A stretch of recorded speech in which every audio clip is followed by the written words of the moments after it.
नमस्कार साथियों, आपके अपने YouTube channel super exclamation tutorial पर आपका स्वागत है। आज हम यहाँ एक इंपॉर्टेंट वैकेंसी का डिटेल डिस्कशन करेंगे, जिससे आप अपना फॉर्म फिल करेंगे और एग्जाम की अच्छी तरह से तैयारी कर आने वाले समय में अपनी सफलता को सुनिश्चित करेंगे। तो साथियों, सबसे पहले आप ये जानिए कि वैकेंसी आपका इंडियन कोस्ट गार्ड में निकला है, जो कि मिनिस्ट्री ऑफ डिफेंस के अंदर कार्य करती है। साथियों, तो देखिए, एज नाविक जीडी यानी कि जनरल ड्यूटी, नाविक डीवी यानी कि domestic branch and Yantrik 2022 batch application will be accepted online. Application आपका ऑनलाइन एक्सेप्ट किया जाएगा और form online accepted online from 4 January 2022 to 14 January 2022, यानी कि आपका ऑनलाइन एप्लीकेशन फॉर्म 4 जनवरी 2022 से शुरू होगा और समाप्त आपका 14 जनवरी 2022 तक फिल होगा। साथियों, तो अब जान लेते हैं एलिजिबिलिटी कंडीशंस। तो साथियों देखिए आगे।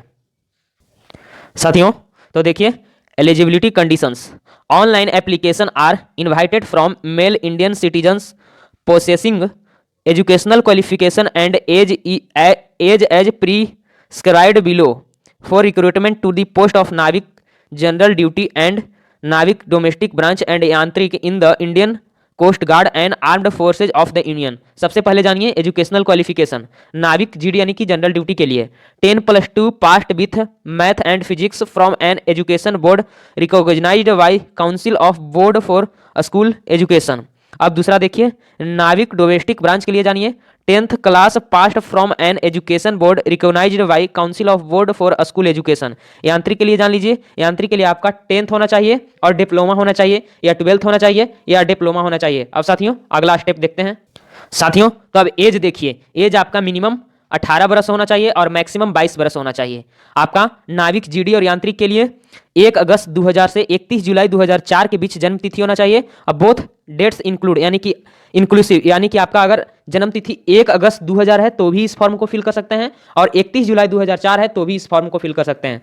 साथियों, और नाविक डीवी के लिए देख लीजिए, नाविक डीवी के लिए आपका 1 अक्टूबर 2000 से 30 सितंबर 2004 के बीच होना चाहिए और 1 अक्टूबर 2000 और 30 सितंबर 2004 भी हो तो भी आप इस फॉर्म को फिल कर सकते हैं।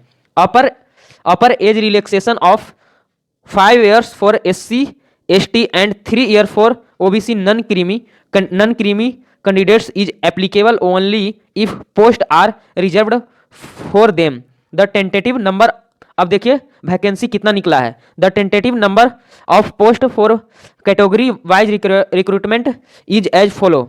तो सबसे पहले देखिए, नाविक जीडी यानी जनरल ड्यूटी के लिए देखिए अनरिजर्व्ड यानी जनरल में आपका 112 है, ईडब्ल्यूएस में 28 है, ओबीसी में 75 है, एसटी में आपका 11 है, एससी में 37 है। टोटल आपका नाविक जनरल ड्यूटी में आपका 260 वैकेंसी है। अब दूसरा देखिए, नाविक डीवी यानी डोमेस्टिक ब्रांच में आपका अनरिजर्व्ड यानी जनरल में 12 वैकेंसी है, ईडब्ल्यूएस में 2 वैकेंसी है, ओबीसी में 9 वैकेंसी है, एसटी में 7 वैकेंसी है, एससी में 5 वैकेंसी है। टोटल आपका नाविक डीवी में 35 वैकेंसी है। यांत्रिक मैकेनिकल में आपका अनरिजर्व्ड यानी जनरल में 4 वैकेंसी है, ईडब्ल्यूएस में 1 वैकेंसी है, ओबीसी में 2 वैकेंसी है, एसटी में 6 वैकेंसी है, एससी में कोई भी वैकेंसी नहीं है। आपका टोटल वैकेंसी यांत्रिक मैकेनिकल में 13 है। यांत्रिक इलेक्ट्रिकल देख लीजिए, यांत्रिक इलेक्ट्रिकल में आपका अनरिजर्व्ड यानी जनरल में 6 वैकेंसी है, ईडब्ल्यूएस में कोई वैकेंसी नहीं है, ओबीसी में 2 वैकेंसी है, एसटी में 1 भी वैकेंसी नहीं है, एससी में 1 वैकेंसी है। टोटल आपका यांत्रिक इलेक्ट्रिकल में 9 वैकेंसी है। अब बच गया आपका यांत्रिक इलेक्ट्रॉनिक्स। यांत्रिक इलेक्ट्रॉनिक्स में आपका अनरिजर्व्ड यानी जनरल में 3 वैकेंसी है, ईडब्ल्यूएस में कोई भी वैकेंसी नहीं है, ओबीसी में 1 वैकेंसी है, एसटी में कोई भी वैकेंसी नहीं है, एससी में 1 वैकेंसी है। आपका टोटल यांत्रिक इलेक्ट्रॉनिक्स में 5 वैकेंसी है। साथियों, तो अब अगला देखिए, अगला स्टेप समझाते हैं आपको क्या हम।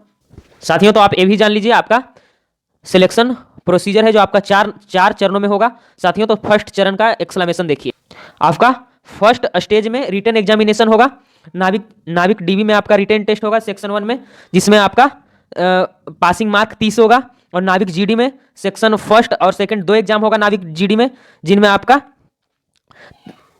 30 मिनिमम 50 नंबर लाना होगा। साथियों, और इलेक्ट्रिकल में आप देख लीजिए, इलेक्ट्रिकल में आपका 2 एग्जाम होगा, सेक्शन फर्स्ट एग्जाम होगा और सेक्शन थर्ड एग्जाम होगा। साथियों, अगर आपको समझ में नहीं आया तो section first exam, section second exam, section third exam है, आगे बताएंगे। साथियों, इसमें आपका 50 मिनिमम लाना है।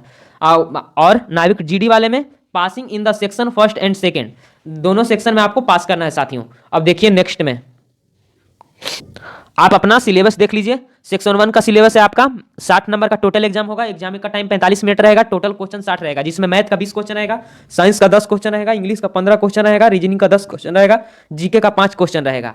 और सेक्शन सेकंड के एग्जाम में मैक्सिमम मार्क आपका 50 होगा, टाइम आपका 30 मिनट होगा, टोटल नंबर ऑफ क्वेश्चन 50 रहेगा। सेक्शन थर्ड के एग्जाम यांत्रिक वालों के लिए मैक्सिमम मार्क 50 रहेगा, टाइम आपका 30 मिनट रहेगा, टोटल नंबर ऑफ क्वेश्चन 50 रहेगा। उसी प्रकार से सेक्शन 4 में भी maximum mark 50, time 30 minute, total number of question 50।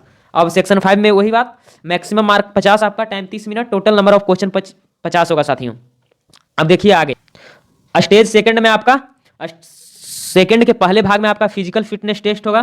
Candidates undergoing PFT will do so there on risk. All candidates are advised to possessions of a sport rig, so t-shirt, trouser etc. PFT में आपका 1.6 kilometre यानी कि 1600 metre आपका 7 minute में दौड़ पूरा करना होगा, 20 उठक बैठक करना होगा, 10 पुशअप करना होगा साथियों। और स्टेज 2 के सेकंड भाग में आपका डॉक्यूमेंट वेरिफिकेशन होगा साथियों।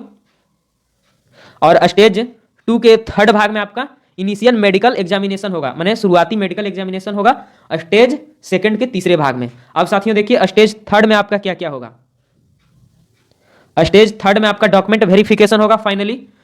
स्टेज थर्ड के पहले भाग में आपका डॉक्यूमेंट वेरिफिकेशन होगा और स्टेज थर्ड के सेकंड भाग में आपका फाइनल मेडिकल एग्जामिनेशन होगा। फाइनल मेडिकल एग्जामिनेशन होगा आईएनएस चिल्का में। स्टेज थर्ड के तीसरे भाग में आपका ओरिजिनल डॉक्यूमेंट, पुलिस वेरिफिकेशन और अदर एसोसिएटेड फॉर्म को आपका देखा जाएगा। स्टेज 4 में आपका फाइनली आपका लिस्ट जारी होगा और फाइनली आपका ट्रेनिंग के लिए बुलाया जाएगा साथियों। तो आप पूरी तरह से इंडियन कोस्ट गार्ड के सिलेक्शन प्रोसीजर को समझ गए होंगे। अगर आपको अभी भी इंडियन कोस्ट गार्ड का सिलेक्शन प्रोसीजर समझ में नहीं आया है तो आप कमेंट में जाकर कमेंट करिए, हम फिर से बताएंगे साथियों। आपको कैसे अप्लाई करना है साथियों, आपको सबसे पहले आपको join Indian coast guard .cdec.in पर जाना है। उसके बाद आपके ईमेल आईडी से अपने आप को रजिस्टर्ड करना है, ईमेल आईडी और मोबाइल नंबर से, और फॉर्म को फिल करना है साथियों। आपको क्या क्या लगेगा, आपका सबसे पहले लगेगा फोटो जिसमें 15 दिसंबर 2021 के पहले का फोटो नहीं होना चाहिए, 15 दिसंबर 2021 के बाद का फोटो होना चाहिए। वो भी आपका सेलेक्ट लेकर होना चाहिए। फोटो खिंचाए तो आगे एक सेलेक्ट ले लीजिएगा और जब फोटो खिंचा रहे हैं उस डेट को उस सेलेक्ट पर मेंशन कर दीजिएगा। आप फोटोग्राफर को बोलिएगा तो इस प्रकार से फोटो खींच देगा साथियों। आपके सबसे जरूरत पड़ेगी 10th के मार्कशीट का, 12th के डीबी के लिए 10th का मार्कशीट का और जीडी के लिए 12th का मार्कशीट का साथियों। तो पूरी जो भी इंडियन कोस्ट गार्ड में डॉक्यूमेंट की जरूरत है हमने आपको पूरी अच्छी तरह से समझा दिया साथियों।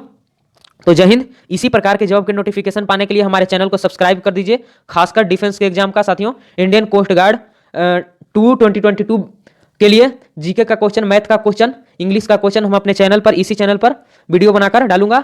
आप उसे लाइक करिएगा और दूसरे के पास शेयर करिएगा।